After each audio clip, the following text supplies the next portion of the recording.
A big waft of tobacco smoke blew in her direction. She couldn't see him fighting off a smile in the dark. "So what do you want?" he asked coolly. What did she want? Scratching her head, she thought of a good answer.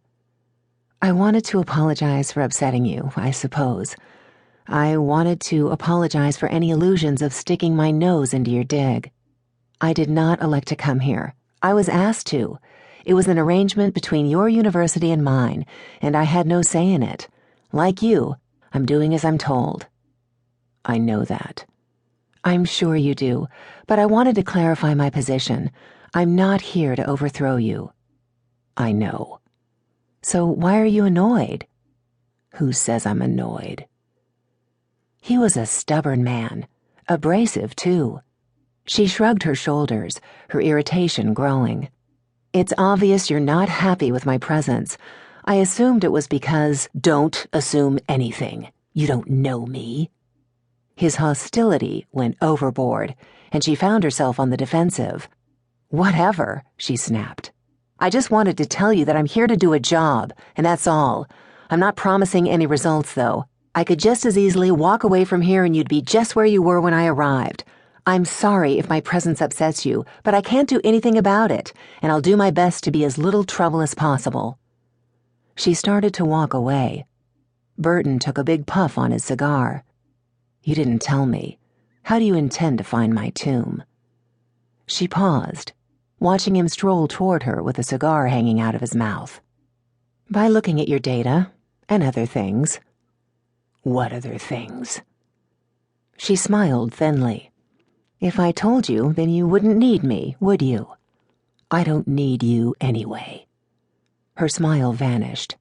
It was a cold thing to say, and she couldn't help her nasty retort, because he deserved it. "Somebody thinks you do," she shot back deliberately. "Otherwise, your university wouldn't have called me in here to rescue your floundering dig." It was a stab at him. Burton took a couple of puffs off his cigar, apparently unruffled. "You aren't an Egyptologist." He blew smoke into the night air. "I'm not even really sure if you're a real archaeologist. Hell, I don't know what you are." The barbs were flying, and Kathlyn wouldn't back down. He was a bully, and she wasn't about to let him get away with it. "So, is it my lack of experience in the auspicious field of Egyptology that you question, Dr. Burton?" she asked, nearly mocking him. "I can, in fact, read hieroglyphics in Heretic. Is it proof you seek that I actually know a thing or two about it? Then let's start from the beginning, say 3500 BC, and beginning with the pharaonic lineage of Scorpion, Ka, Ro, Narmer, Ahamenes, Jur, Wadi, Anjib, Samarkand, Ka'a, Hadamsekemwi, Renib, Ninetcha. Should I continue?" He wasn't impressed. "Anyone can memorize that." "Then ask me a question." "I'm not going to waste my time. Afraid I'll get the answer right?" He blinked, very slowly, feeling his patience wane. She was cocky, and he didn't like it. She was becoming everything he ever imagined she was, queen bitch included. "All right." He lowered the cigar.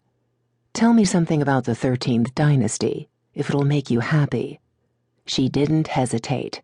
It was part of what was known as the Middle Kingdom, approximately 2061 BC through 1668 BC, but specifically, the 13th dynasty lasted from 1784 BC until 1668 BC, and was comprised of approximately 65 kings in a 116-year spread. No specific kings have ever been identified, and nothing spectacular ever emerged from this period in Egyptian history. You memorize out of textbooks very nicely.